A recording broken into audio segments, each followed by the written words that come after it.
Wow. It is, as an African by birth, it is so, so great to be home. So, thank you.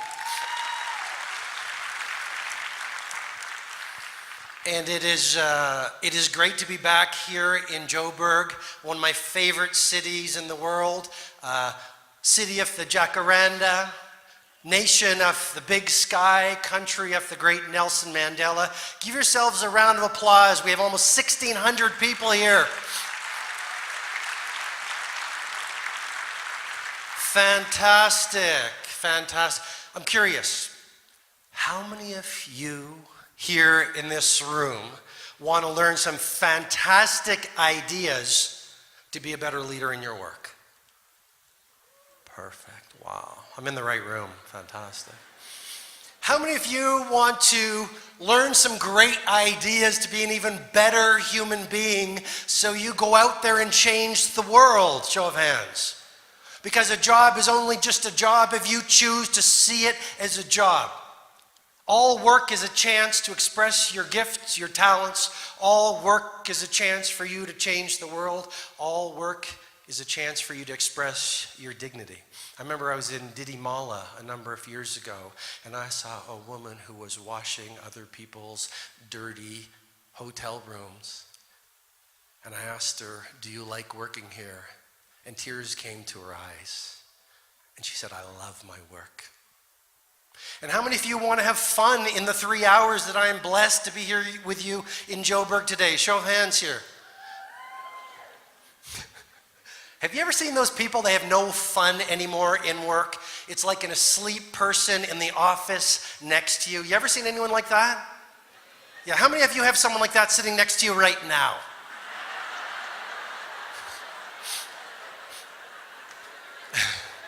So, everyone please stand up. We're going to have such a great afternoon today. We're going to learn about leading without a title, innovation, mastery, changing the world. So, 1,600 people here in this room, and I think every single one of you is awesome. And you think so too. You know, you can change the world with a single idea. The world belongs to the learners. Victims love entertainment. Leaders love education. Victims love leisure. Leaders love learning. I deeply honor every single one of you here today because you have courage and guts. The guts to say, you know what, I am world class, I am intelligent, I am educated, but I'm going to go and spend 3 hours at this event to disrupt the way that I perceive leadership, to challenge the things I know to be true, to lick the razor, to hear some new ideas that might scare me, disrupt me, even frighten me. See, most people would rather spend the best hours of their days playing Angry Birds on their iPhone. And you've actually invested in this event and taken 3 hours of your life to be here to learn, to take notes, to challenge your assumptions. So you go back to your organization, or if you're an entrepreneur, go back to your business, or if you're a mother or father, you go back to your home and you play a Picasso. And you go back out on the streets of Joburg and you lift other people up and you inspire. So first of all, I want you to give yourself a nice, passionate standing ovation for being here today. It's incredible.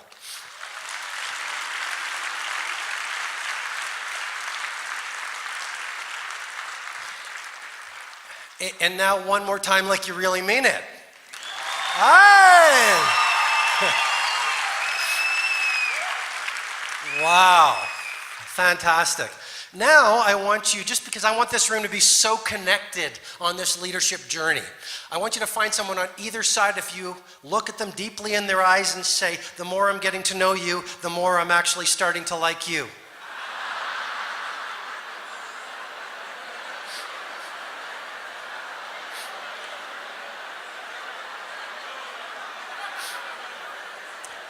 And give yourself a nice round of applause for that.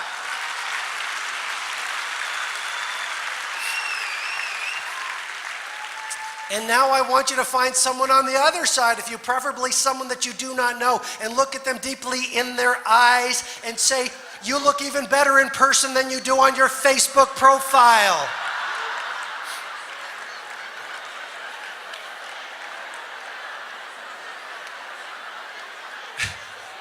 And give yourself a round of applause and have a seat. Wow.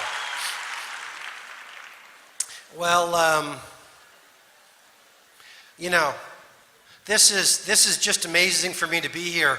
And even Mubin and his team to bring, Mubin and his team, you want to talk about leadership, you want to talk about, the sponsors who brought us here and African Billionaire Events Management. Mubin is not a professional event organizer. He was someone who had a vision. He met me in Toronto. He said, I want to bring you back to Joburg. And look at what he did with his team.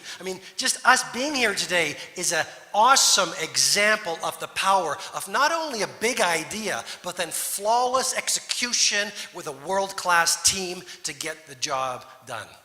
You've got a great example right here. 1,600 people, my first seminar, 23 people attended. 21 of those people were my own family members. So I'm just right out of the audience. I am no different from anyone here in this room. The hypnosis that the world sells us is that people who are successful are somehow cut from different cloths. And then what do? We look at the end result of the Picasso or the Nelson Mandela or the Jay-Z or the Lady Gaga or the Justin Bieber for you believers out there. And we put them on this pedestal and say, I could never be a master, I could never be a genius. And you look at the reality, and genius is much less about your genetics and much more about your commitment to practice, to hard work, to sacrifice. You get knocked down, you get back up. According to the science, we're going to go through a lot of science today. This is not a motivational presentation. According to science, the number one factor that defines success is this word called grit. Victims get knocked down and they call it failure. Leaders get knocked down and they call it a data point to get them closer to their Mount Everest. Victims make excuses. Leaders drive results. I guess what I'm suggesting to you is you don't get lucky, you create lucky. And I want to give you an example of that, if I may. When I was growing up, my father took out a Sanskrit poem and he translated it into English. And he put it on our refrigerator door so my brother could read it every morning before we went off to school. And by the way, today's a leadership presentation, but if you still have your mother or your father with you, or that mentor or grandparent or that brother or that sister who inspired you or shaped you or influenced you today on the break, send them an SMS. Pick up the phone, write them a note, because it's very interesting to me that we take the people we love the most for granted until we lose them. And I have awesome parents. Fantastic mother. Fantastic father. And my dad took out this Sanskrit poem and he translated it and he put it on a refrigerator door for my brother and I to see every single morning to infuse our thinking. And I've never forgotten what it said on the piece of paper in my dad's handwriting. It said, spring has passed, summer has gone, and winter is here. And the song I meant to sing remains unsung, for I have spent my days stringing and unstringing my instrument. Years later, I asked my dad, I said, Dad, what was that poem all about? And he said, Robin, that was a poem written by a man whose heart was filled with regret over a life half lived. How many of us in this room at the level of success and sophistication you're at are still spending the best hours of your best days being busy? We live in a world where it's never been so easy to be busy doing not much of anything. What's the point of spending the best creative hours, best productive hours climbing these mountains, only to realize when you get to the end of the quarter, end of the year, end of the decade, the last hour of your day, that you spent your best hours climbing the wrong mountains? My dad said, Robin, that was a poem written by a man whose heart was filled with regret over a life half lived. He was always getting ready to sing the great song of his life, but he got busy being busy, so he never expressed it. Peter Drucker said it beautifully. There is nothing so useless as doing efficiently that which should not be done at all. And I know there's a lot of stress in the world, and there's all these shiny toys. We've got television, and we've got Facebook, and we've got Twitter. I mean, let's go to the data. According to the latest research, on an average day, the average person is spending 2.1 hours in distraction. That is funny. Every 11 minutes, we are interrupted. And it takes 25 minutes to refocus our minds on the work we were doing before we were interrupted. We are in a war against distraction. We are in a war against what I call broken focus syndrome. One of the things all leaders, all geniuses have in common is a monomaniacal focus on knowing more about their craft than anyone else in the world. And then a monomaniacal focus on daily practice that advances that craft. And there is a lot of stress in this world right now. Show of hands, how many people notice there's a lot more stress these days? Show of hands. Yeah, my favorite story on stress, a little while ago, I was in a grocery store and I saw a mother pushing her baby, and this baby was crying, screaming like you can't imagine. And I overheard the mother saying, "Don't scream, Jennifer. Don't yell, Jennifer. Be calm, Jennifer." So I couldn't help myself. I walked over to this woman. I said, "Madam, I can't tell you how impressed I am by the way you're speaking to your baby." And she said, "No, I'm Jennifer."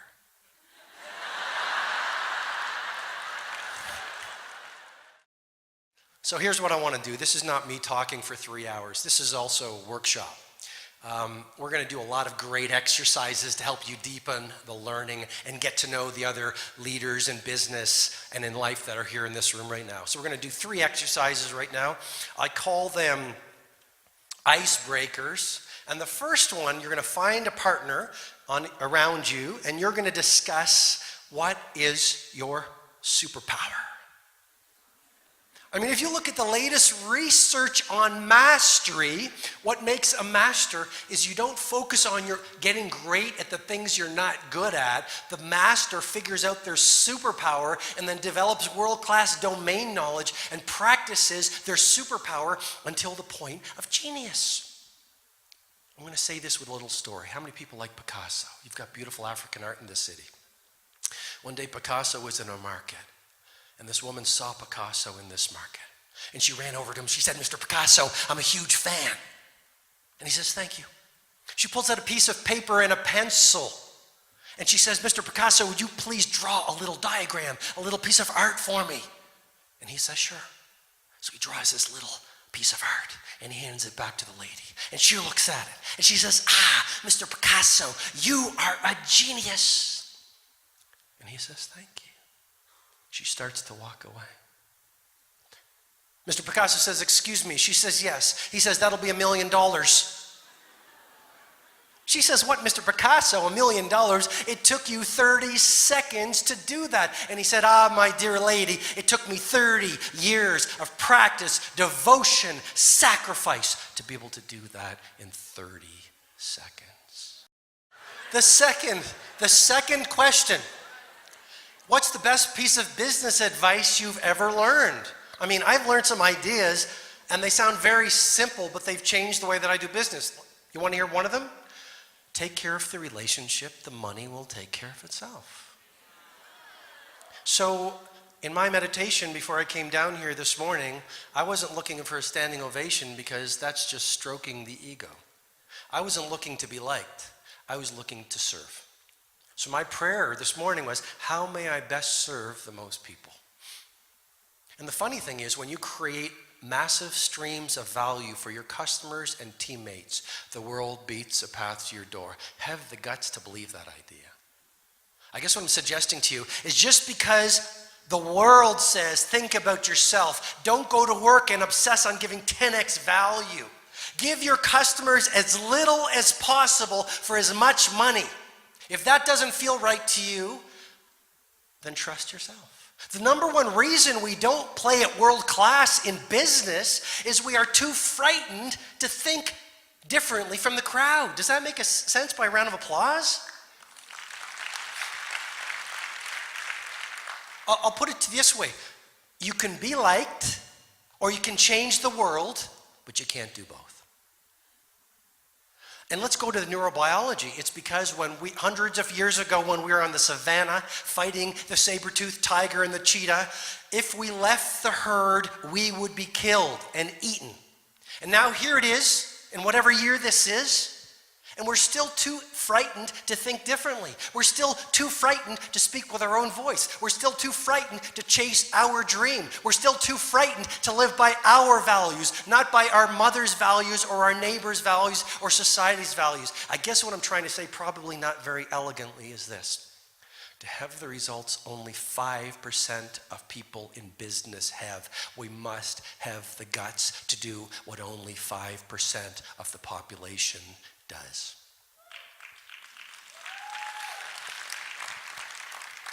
Take care of the relationship, the money will take care of itself. Make your daily meditation or affirmation. How may I best serve the most people? How can I birth genius level products and services into the world? How can I be so good at what I do that when I walk into the workplace every morning, my team rises to their feet and puts their arms in the air like Lady Gaga coming down from the ceiling? Another piece of business advice that was very helpful to me: run your own race. Another piece of business advice that was helpful to me is fall in love with learning. When I started this African tour, I'm on a 10-country tour right now. I'm from Toronto, Canada. I ended up in Zurich. My Canadian friends over here are fantastic. And then I ended up in Zurich, and the flight from Zurich to Lagos, Nigeria, I just looked around the business class cabin. I guess it was a 6-hour flight. And I'm just speaking truth here this afternoon. I looked around at the educated, sophisticated executives in business class. And here was the process that I saw unfolding. I actually saw it on the flight over here to Joburg as well. Down comes the champagne tray. The drinking starts. Then comes the food tray. The eating starts. Then comes the bread tray. The bread eating starts. Then comes the cheese tray. Then comes the chocolate tray. Then comes the cognac tray. 1 hour, 2 hours into the flight, I'd say 95% of the people in that cabin were medicated out of their mindsets. Right? And so then what do? Because we're so tired, because we're so medicated by the alcohol and the food and the worry and the gossiping and the complaining and the addiction to distraction, we then start spending the rest of the 4 hours playing solitaire on our iPads or watching these toxic movies or playing whatever. And to me, energy is more valuable than IQ. To me, the hours that ordinary performers waste, extraordinary performers leverage. I hope you're writing these ideas down. The ideas that ordinary performers in business waste are the ideas that extraordinary performers leverage. For me, a 6-hour flight on an airplane is a chance to write in my journal. It's a chance to review my plan. It's a chance to learn. It's a chance to think. It's a chance to optimize.